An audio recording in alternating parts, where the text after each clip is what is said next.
So I'm presenting on Sir Sayyid Ahmad Khan. I'm going to refer to him henceforth as Sir Sayyid to disambiguate him from another prominent figure of the time by the name of Syed Ahmad. Additionally, that's how he is known on the subcontinent. If Muhammad Abdu was the father of Islamic modernism, I argue that Sir Sayyid was the grandfather of Islamic modernism. And actually there is a connection between the two. Jamaluddin al-Afghani spent time early in his career in India and was very familiar with Sir Sayyid's work. Sir Sayyid cast a huge shadow over modern intellectual discourse in South Asia. You were either sympathetic to his ideas or you were very against his ideas, but either way you were interacting with some of the thoughts that he had. This is a non-comprehensive list of Islamic modernists of South Asia, many or all of them who were influenced by Sir Sayyid in at least some way. We've seen some of these names before.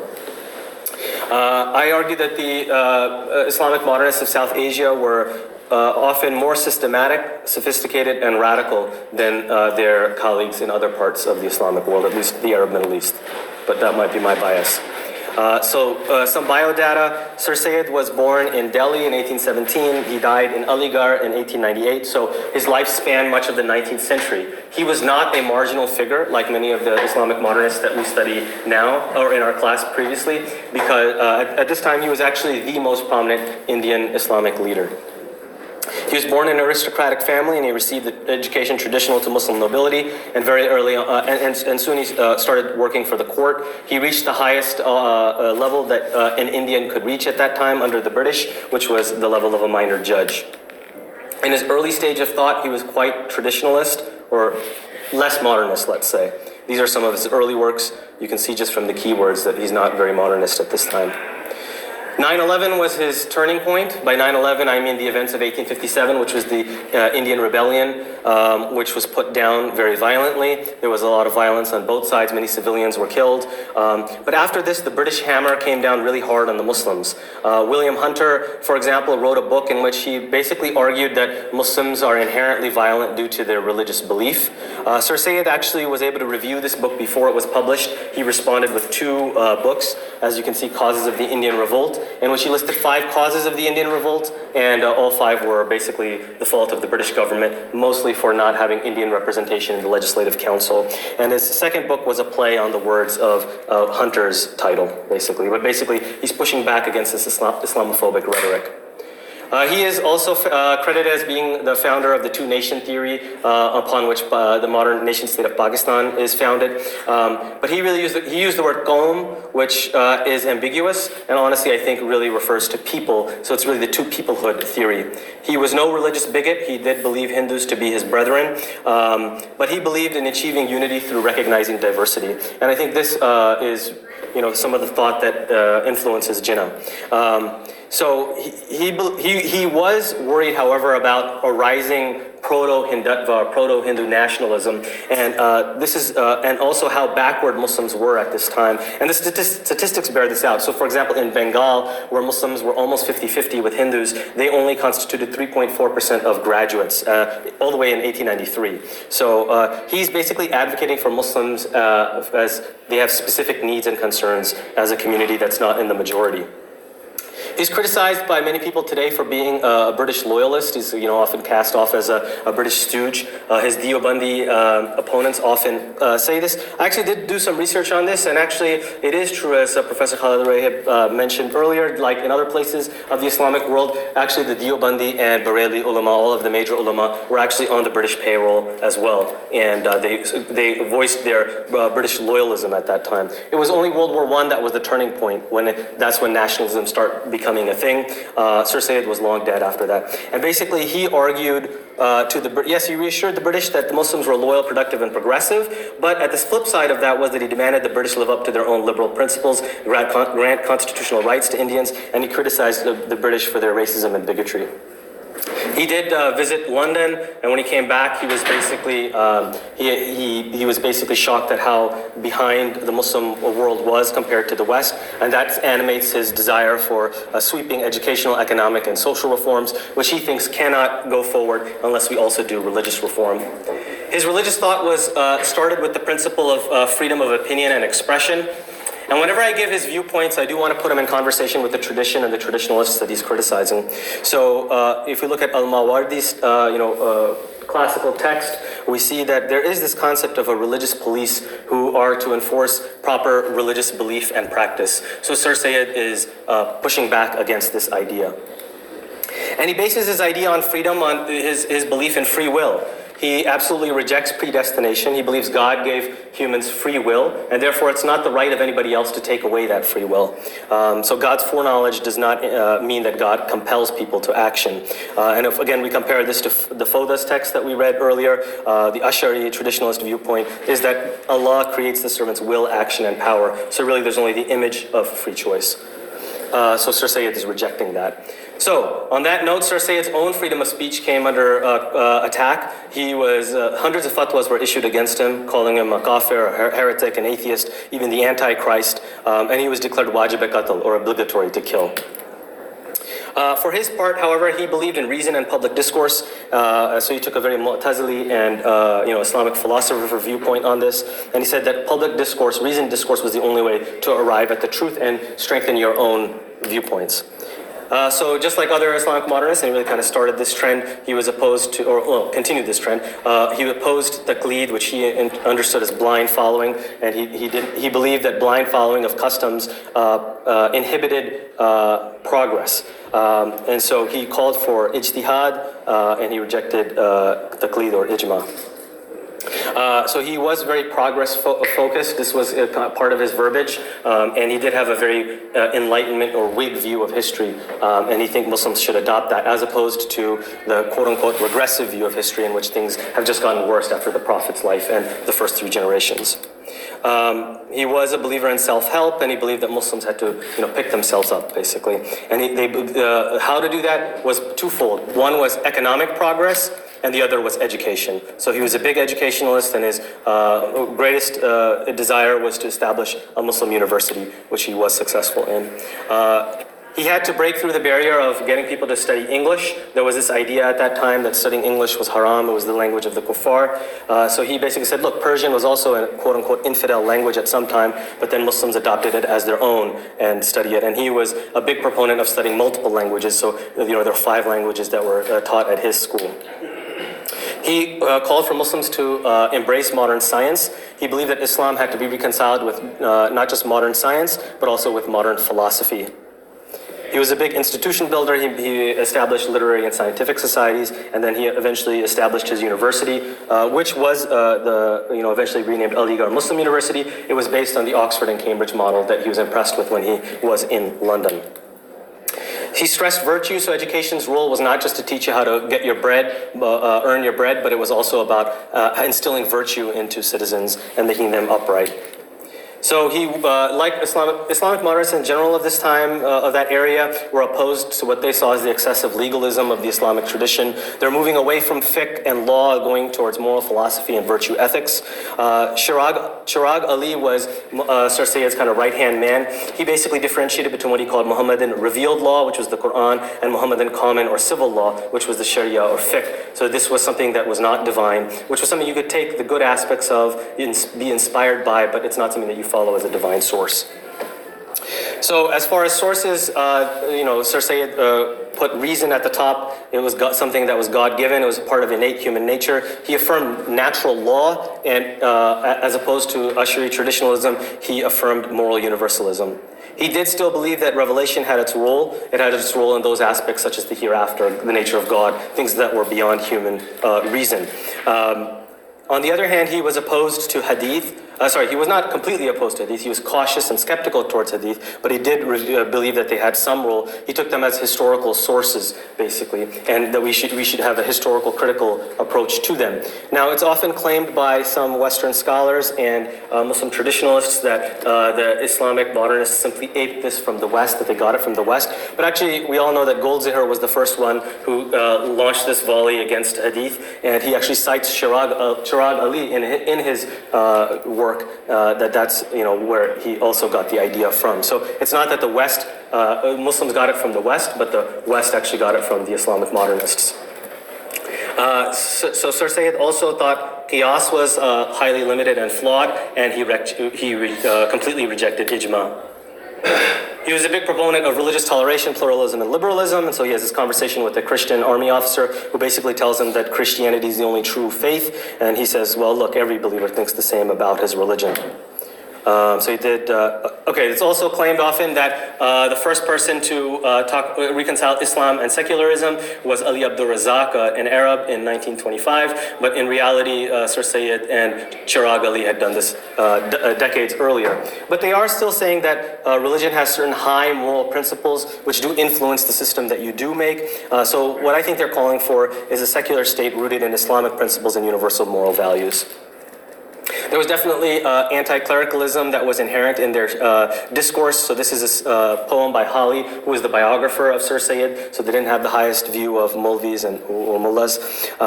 And Sir Sayyid himself was calling for the rise of the, quote, Muslim gentleman. This is basically the Islamic intellectual or the religious intelligentsia, which would serve as a rival source of religious authority.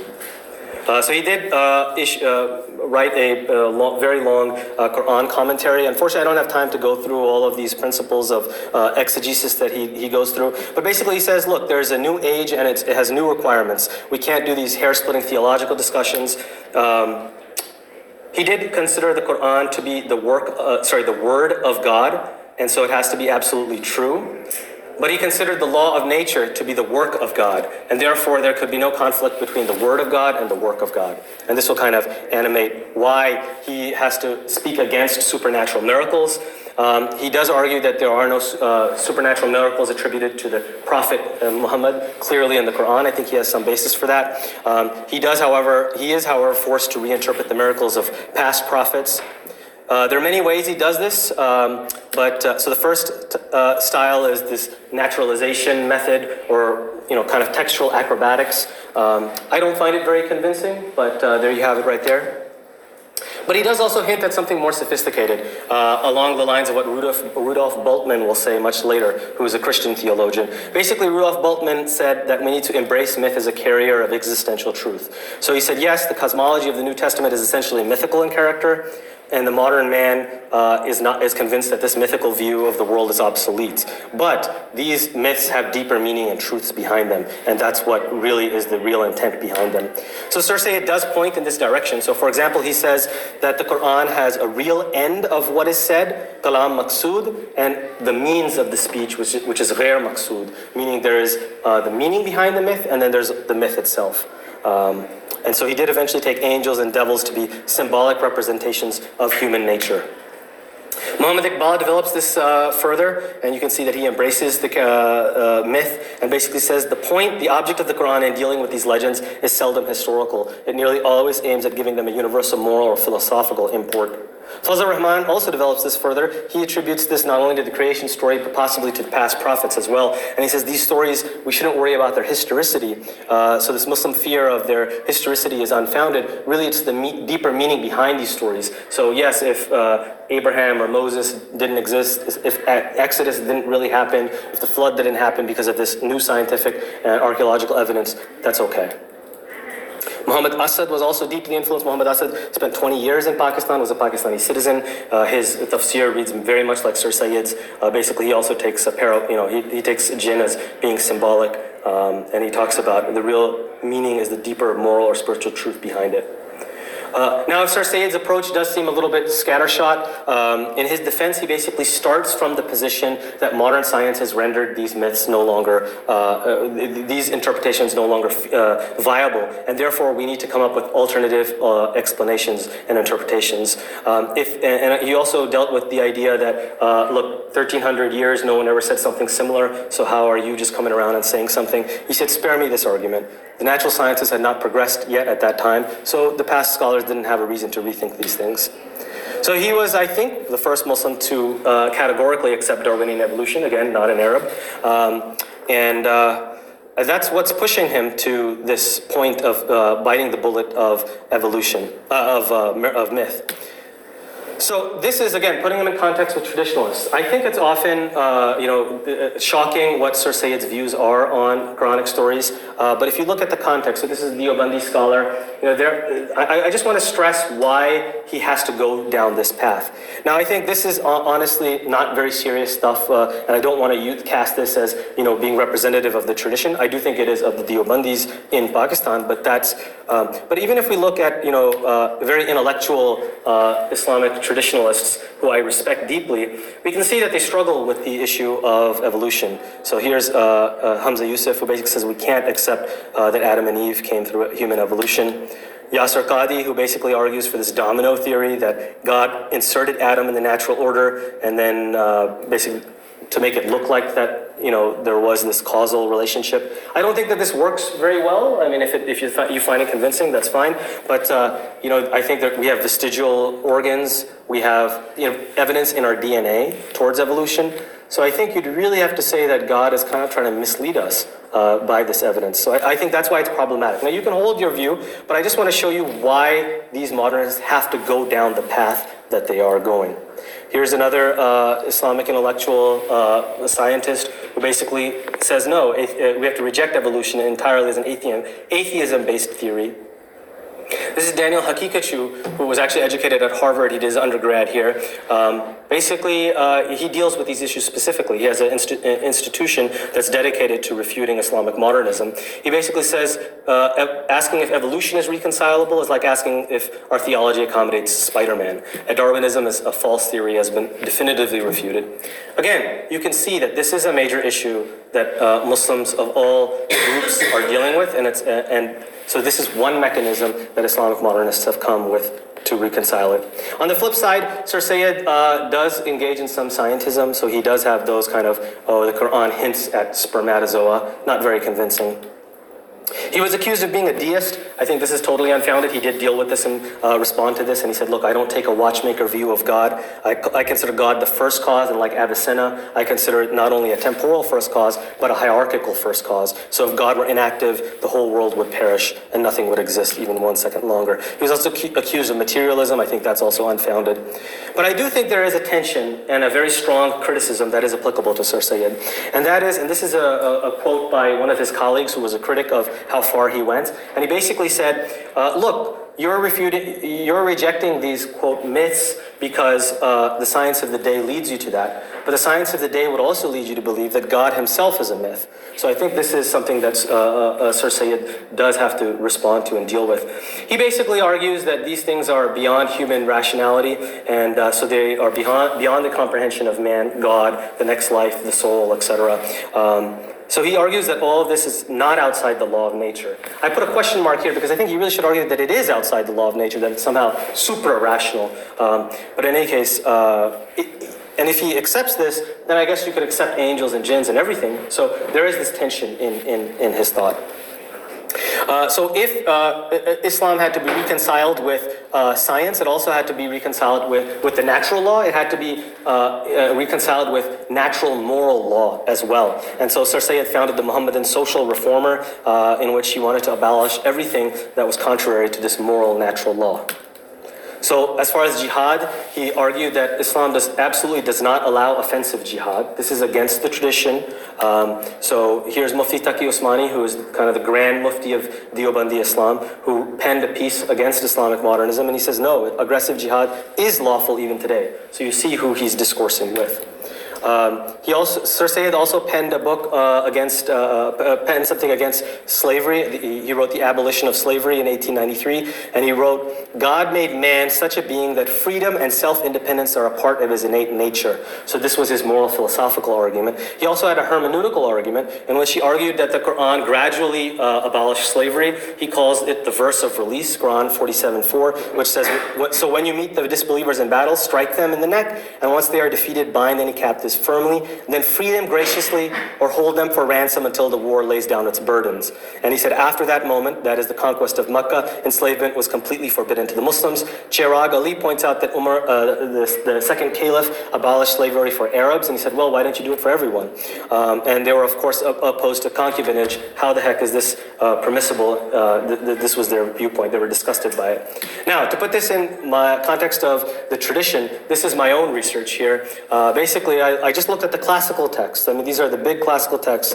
Ibn Rushd writes in his magnificent fiqh book, quote, "The obvious interpretation of the Quran is at variance with the Prophet's deeds. The obvious interpretation of 47:4, when you meet the disbelievers, that same verse, is that the Imam is only entitled to pardon captives or to release them on ransom. The scholars say that the fact that the Prophet used to slay captives, according to the Hadith narrative, adds a supplementing rule to the verse in question. We also see a very early narration where that the prisoners of war should not be killed, but they should be ransomed or set free by grace. So my point here is that we kind of are very critical of modernist readers, and we say, oh, they're just being apologetic and they have their own agenda. I argue, this is my kind of objective, research objective, is to show that the traditional Islamic scholars had their clear agenda, and their arguments, I don't think, are any more convincing. So for example, they take until the war lays down its burden to mean until the sins of disbelief in Islam end. If you find that convincing, okay. But I'm just saying that we should take the Islamic modernist views seriously. So, Sir Sayyid was also opposed to hand amputations. He said that was for that time, not for this time. I have to quickly run through this. As far as women's rights, he did advocate for women's rights. He opposed extreme parda, and he did believe that the developed world, the Western world, was definitely the condition of women was much better, and the condition in India and the Islamic world was deplorable. On the other hand, he was criticized by his own fellow Islamic modernists for not being progressive enough on women's rights. And I'm going to get into that, but before I get into that, I did want to again put him in conversation with a person of his own time. Ashraf Ali Tanvi, who I'm sure you're familiar with, he was one of the greatest Deobandi scholars of his time.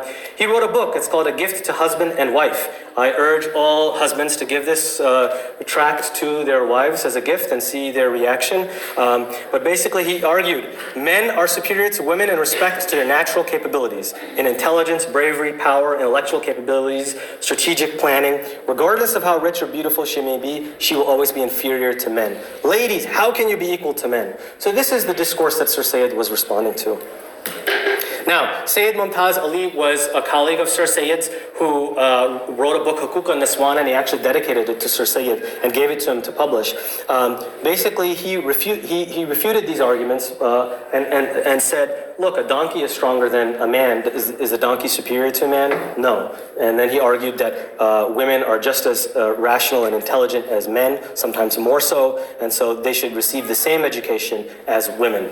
And then he reinterpreted Barda. He said it's not confinement in the zinana, which is the harem or the secluded, the women's quarter of a house. And that's what parda means, by the way, at this time. It doesn't mean the hijab or the headscarf. That's a modern conception. The parda at this time means that zinana space, definitely in the Indian subcontinent. And so he's arguing that it just means modest dress, which is applicable to men and women both. And if a woman dresses modestly and a man looks at her lecherously, then there's no sin on the woman. And he says, why punish half the population because of a few lecherous characters? And actually, again, putting it in conversation with the tradition, read Benam Siddiqi's book, The Logic of Lawmaking in Islam, you'll see how the Hanafi tradition gets progressively more strict in time and eventually bans women completely from the mosque. Why? Because of these state of affairs where men are more lecherous now than in the past. A common trope, of course. But you see that even now in Deobandi mosques, many of them, even in London, there's no women's quarter at all.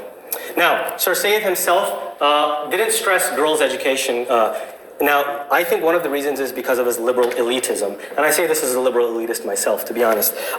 He basically didn't want to focus on spreading primary education first. He did believe that that was a goal, and he wanted to do that. But he said the first thing, he believed in basically creating an elite kind of vanguard of Muslims' leadership that could then raise the status of the entire community. So he was focused on spreading the highest form of education for a small class of Muslims who could then raise the entire group of Muslims. And I think that's the reason why he wasn't focusing on primary education for both boys and girls. As far as Barda is concerned, Hali, his biographer, says, look, his family condition, the women were in much better standing than in a lot of other Muslim families, so that could have influenced him. However, I do think that this is definitely a very serious criticism and a valid one. Why Sir Sayyid wasn't liberal on this issue. He was also liberal elitist when it came to mannerisms. So he talked about dress, how to address people the way to eat a meal, and this definitely gets people worked up, but I think there's a lot of truth to it, to be honest. So as far as his influence, he was one of the most prominent Muslim leaders of the 19th century. He was successful in his goal of imparting the need to study Western sciences. That's now accepted widely. He had the Pakistan movement. There was a slew of Islamic modernists that followed him. And there were also middle way scholars who took a middle way approach between Aligarh, which was his movement, and Deoband, which was the traditional ulama. And these were like the Nadwat al-Ulama, Shibli Nomani, Abul Kalam Azad, and Javed Ahmad Ghamdi, who I invited to speak at Harvard recently. Islamic modernism and the ideas of Sir Sayyid definitely declined in the 1970s. Just a couple more slides, I'm sorry. Declined in the 1970s. I think there are multiple reasons for that. One is the dictatorship of Zia al-Haq, the wars by the US, as well as the jihadi movements, all led to a rightward shift in the population. But on the Islamic modernist side, there was a failure to establish enduring educational institutions, which is ironic since that's what all Sir Sayyid was focused on. On the contrary, for example, Deobandis were successful in establishing hundreds of madrasas, and they churn out millions of graduates. So it's very hard for the modernists to compete with that. But there was persecution, so their institutions were closed. Sir Sayyid himself was banned from speaking by the religious right wing, from teaching theology at his own university. So their institutions were taken over, scholars intimidated, run out of the country, killed. So Javed Ahmad Ghamdi, even, he had to flee the country. I'm right now submitting an application for one of his disciples for Harvard Scholars at Risk. So I think that also has something to do with it. Agha Khan III is important just for outside of the Sunni traditions. Sir Sayyid had an influence. Agha Khan III was an oligarch thinker, deeply influenced by Sir Sayyid and developed his ideas further. And I argue in a paper that I want to publish that that's actually an example of a community that took his ideas and successfully implemented them. And I think that could be a model for anyone who wants to do that. And finally, these are just some rhetorical questions to leave you with. Thank you very much. Sorry for going over time.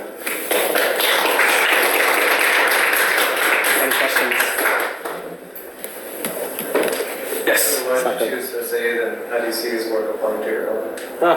Great question. So yeah, I definitely think, obviously you can tell I'm sympathetic to his thinking.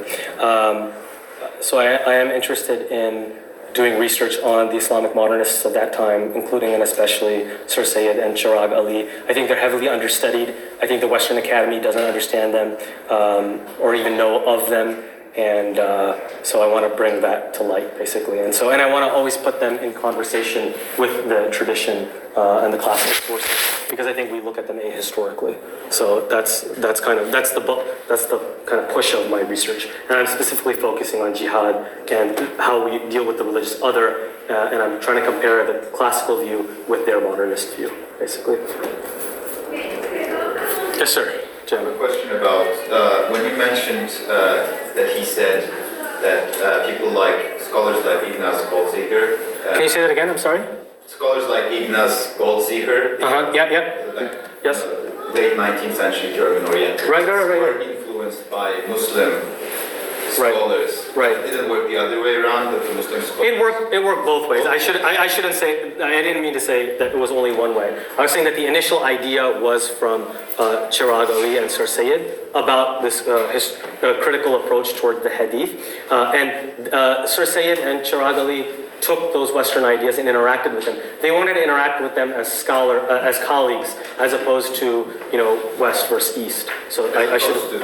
Like colleagues as opposed to imitators? As opposed to imitators, exactly. Yes, exactly. Does he back that up with, does he say, for example, certain Muslim scholars were already having these debates? Yeah, that's in his footnote. Was it? Yeah, I'm sorry, it's really small. It's in his footnote and it's in his other works as well. But I can send that to you. Okay, thank you. Thanks. I have a question too. Yeah. What was his reception like outside Muslim media or circles? I'm not sure, to be honest. I think seems like it was very little to me.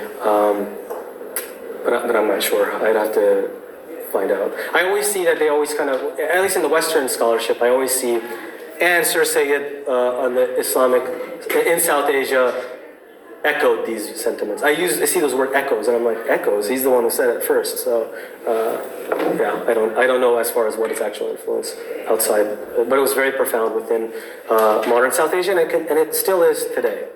But I think most Pakistanis don't know his actual viewpoints, just like Allama Iqbal. So now so they both are highly respected, but there's a sanitized version of this. So his actually radical viewpoints are shielded from the community. Is he also a poet? What's that? Is he a poet as well? This is why he's respected in So Allama Iqbal as a poet, Sir Sayyid as an educationalist. educational. Yeah. So even in his high school books, I look at them and they basically teach that, so the Pakistan movement was by Sir Sayyid and the ulama, and Sir Sayyid was the political side, and then helping him was the Deobandi ulama, who was on the religious side. And in fact, they were at complete loggerheads. They wanted to, but this is kind of the narrative that they sell.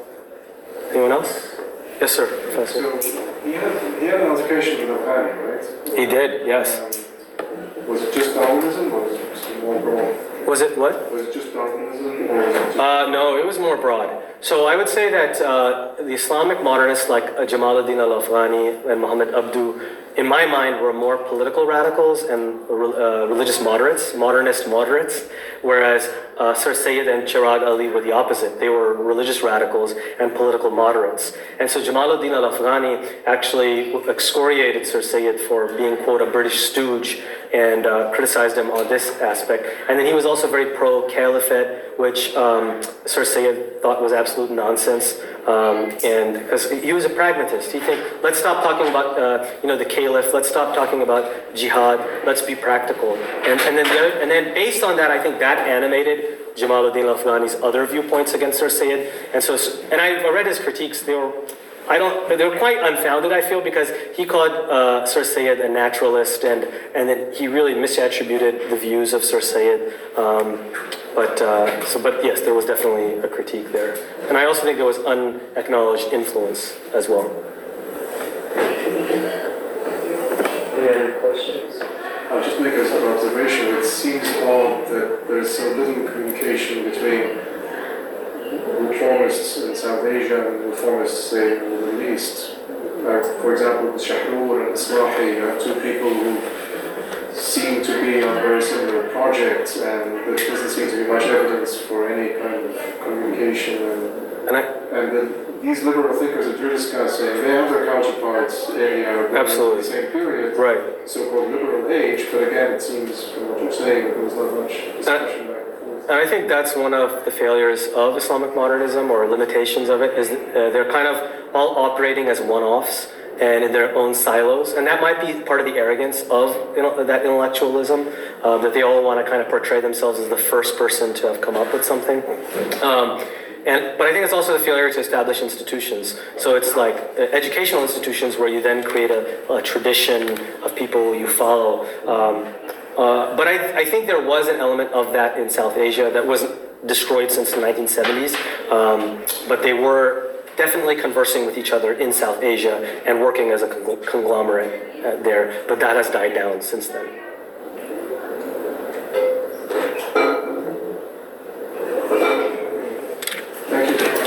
Thank you very much.